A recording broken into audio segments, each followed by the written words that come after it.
অপরাধ দমন, আসামি গ্রেপ্তার এবং সার্বিক আইন শৃঙ্খলা রক্ষায় সিলেট জেলা পুলিশ নিরলসভাবে কাজ করে যাচ্ছে। এছাড়াও অত্র অঞ্চলের সংগঠিত অপরাধ চক্রের সদস্যদের গ্রেপ্তার, চোরাচালান, পরোয়ানাভুক্ত আসামি গ্রেপ্তার এবং সময় সময় সংগঠিত চাঞ্চল্যকর মামলার আসামি গ্রেপ্তার সহ মামলার রহস্য উদ্ঘাটনে সিলেট জেলা পুলিশ সর্বদা বদ্ধপরিকর এবং নিরলসভাবে কাজ করে যাচ্ছে। এরই ধারাবাহিকতায় গোলাপগঞ্জ মডেল থানাধীন ঢাকা দক্ষিণ এলাকায় বসবাসরত সিএনজি চালক কামাল আহমেদের সদ্যবিবাহিত স্ত্রী সুমা বেগম ১৯ গত ৩০/৫/২০২৪ আনুমানিক সময় ২টা ১০ ঘটিকায় সিলেট মেট্রোপলিটন এলাকার কদমতলী সিএনজি স্টেশন থেকে একটি সিএনজি যুগে ঢাকা দক্ষিণ তার স্বামীর বাড়িতে আসেন।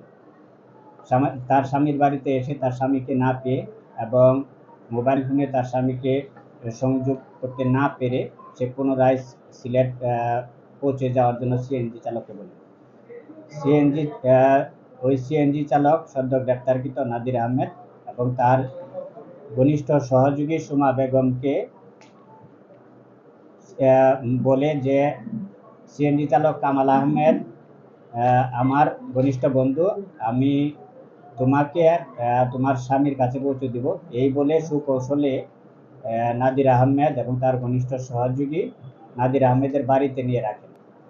পরবর্তীতে গত ৩১/৫/২০২৪ সময় আনুমানিক ২ ঘটিকার সময় নাদির আহমেদ তার বাড়িতে সুমা বেগমকে দর্শন করে। পরবর্তীতে ৩১/৫/২০২৪ ওই রাতেই আনুমানিক সময় ৪:৩০টার সময় নাদির আহমেদ তার সুমা বেগমকে নিয়ে গোলাপগঞ্জ পৌরসভাস্থ চৌমোহনী মোড়ে আসেন এবং তার ঘনিষ্ঠ সহযোগী সালিক আহমেদকে নিয়ে গোলাপগঞ্জ পৌরসভার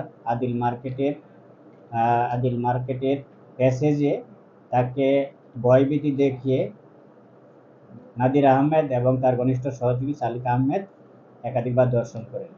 এর পরবর্তীতে তাকে বিভিন্ন ভয়ভীতি দেখে তাকে সুর চিৎকার না করার ভয়ভীতি দেখে একটি অজ্ঞাত সিএনজি যুগে তাকে সিলেট পাঠিয়ে দেন। পরবর্তীতে ভিকটিম সুমা বেগম ১৯ এবং তার স্বামী কামাল আহমেদ গোলাপগঞ্জ মডেল থানায় হাজির হয়ে অফিসার ইনচার্জ বরাবর একটি এজাহার দায়ের করেন।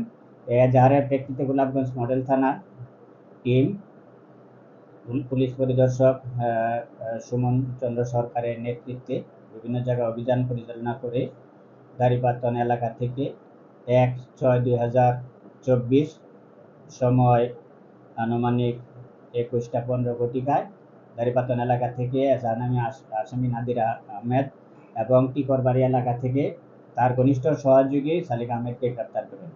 এর পরবর্তীতে তাদেরকে আইনের আওতায় নিয়ে এসে বিজ্ঞ আদালতে সুপর্দ করেন এবং ২ নং জাহানামী আসামি সালিক আহমেদ বিজ্ঞ আদালতে তার স্বীকারোক্তি দুঃস্বীকার করে সে বিজ্ঞ আদালতে জবানবন্দি দেন।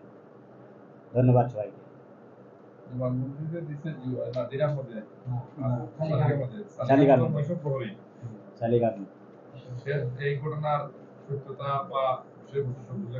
হ্যাঁ, উল্লেখ করেছে, সে স্বীকার করছে যে সে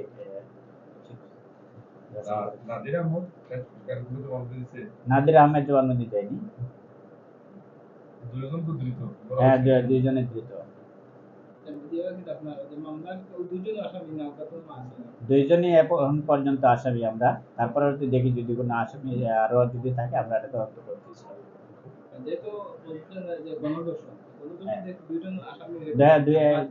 একের অধিক হইলে গণধর্ষণ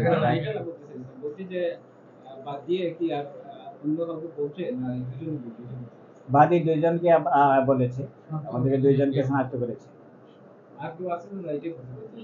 আর কেউ এখন আমরা দেখি ওই যে জিজ্ঞাসা করে তদন্তে আসতে পারে।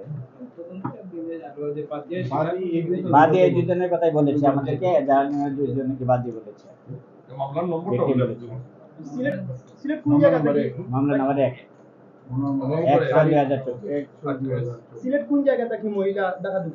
কদমতলী বাস স্ট্যান্ড থেকে আসছে। তার বাবার বাড়ি হচ্ছে সিলেটে। হ্যাঁ, গোলাপগঞ্জে ওই সিএনজি যে ড্রাইভার উনি হচ্ছে নাদির আহমেদ।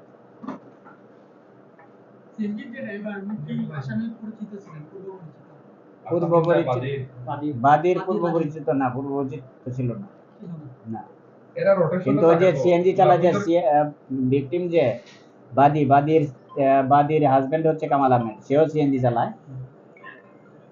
এই সূত্রে সে বলছে যে আমার বন্ধু হয়। আর এটা হচ্ছে গোলাপগঞ্জ হচ্ছে এখানে নির্ধারিত স্থান আছে যেখান থেকে সিএনজি আসে গোলাপগঞ্জ। সম্ভবত এই মহিলাটা এখানে গেছে গিয়ে দেখছে যে গোলাপগঞ্জ সিএনজি আইবো, তো মনে হয় আমার নিয়ে চলো। হ্যাঁ সঠিক।